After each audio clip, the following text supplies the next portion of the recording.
The 18-year-old working girl came to the hospital for a checkup. The doctor's words came as a shock. Her body was pregnant with triplets by accident. The girl was shocked to hear that. She never dreamed that just one encounter, that she'd become pregnant with triplets. But the doctor's next words were even more humiliating, that she couldn't afford to be unprotected. The girl could only cry. Looking at the report, she didn't know what to do. She didn't know whether to keep the baby or to abort it. The girl could only return to the factory in low spirits. But the report card was snatched by a scheming coworker. The fact that the girl was pregnant was made public to her coworkers. The girl was bullied by her coworkers and wanted to find a hole in the ground. At that moment, the culprit who got her pregnant saw her. The man instantly recognizes the girl as the one who crossed paths with the CEO that night. The man was thrilled to learn that the girl was pregnant. He grabbed the girl's checklist and looked at it. He found that the girl was pregnant with triplets. The man's words definitely hurt the girl's pride. So he took out the card given by the CEO and gave it to the man. He turned around and left without looking back. The man realized that this was a big deal. So he asked his assistant to investigate if the girl had any contact with other men. On the other hand, the CEO was at the temple with his grandfather. Then the man came to the CEO in a hurry. He shouted that the girl that night was pregnant. The president's grandparents were instantly energized,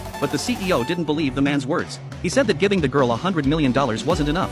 She had to fabricate a pregnancy to get ahead. That night the girl went to the CEO's bar to work part-time for her tuition, but she was forced to give him an antidote. Afterward, the CEO thought the girl was doing that kind of deal, so he gave him a bank card with $100 million.